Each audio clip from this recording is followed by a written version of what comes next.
of the peculiarities of Russia, both historically and today, is that it is a vast country geographically, but it also has a huge number of minorities and ethnicities within its frontiers. And to a large extent, by way of trying to explain that sort of paradox, to a large extent what holds the country together is not necessarily brute force, although that's part of it, but it's a sense of common mythology. And there are competing, overlapping mythologies through Russian history, modern Russian history. One of those is the idea, the religious idea of Holy Russia, of Moscow as the Third Rome, for example. Another one is the idea of the sort of the father of the nation, whether that be the Tsar or it be Stalin, or now it would be Putin. And of course, one of the tasks of the father of a family is to discipline wayward children. So in that sense, the narrative of those ethnicities and smaller nationalities within the Russian state being punished for what is seen by the Kremlin as wayward behavior is entirely in keeping with that idea of the Russian family, as it were.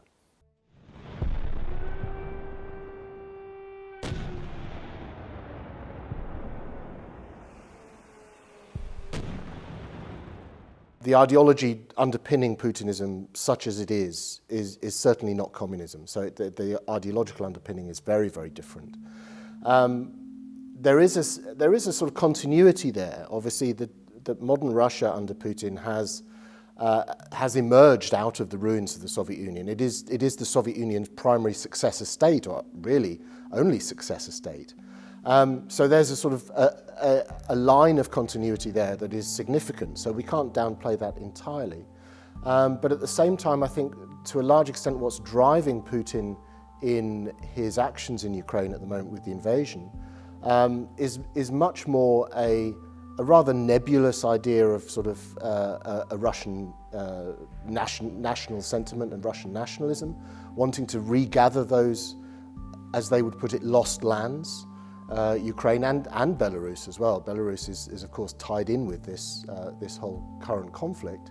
So on one hand it's that, and also I think it's more immediate than that, in that Putin cannot afford to have a westward-looking, successful, democratic Ukraine on his frontier, because, to put it simply, it makes Russia look bad.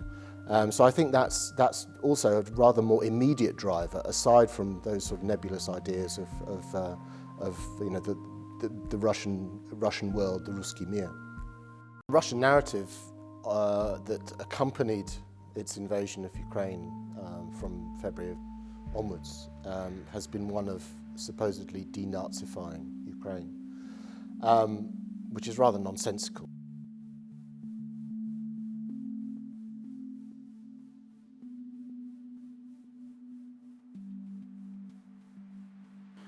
Сейчас, к сожалению, мы видим, что идеология нацизма уже в своем современном обличии, в современном проявлении вновь создает прямые угрозы безопасности нашей страны.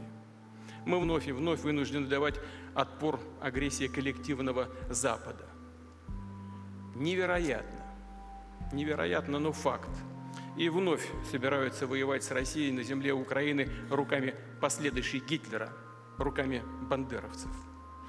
If you look at it in terms of Russian propaganda and how the Putin regime certainly has built itself on the mythology from the Second World War, very strong mythology from the Second World War of combating the Nazis, of resisting the Nazis, and then defeating the Nazis.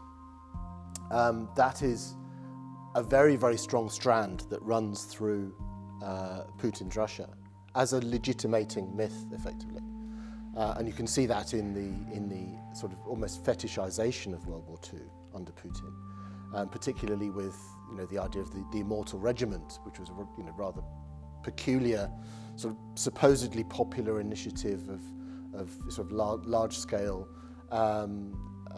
demonstrations of again ordinary Russians holding the pictures of their family members from 2-3 generations before in Red Army uniform and so on, which is, as I say, a real sort of fetishization of World War II. So to an important degree, that has become the sort of founding myth, effectively, of Putin's Russia. So in that sense, it's no surprise that he's tried to weaponize the same narrative in this special military operation or invasion of Ukraine. But unfortunately, the idea that Ukraine is a sort of nest of Nazi sentiment is rather ridiculous, for one thing.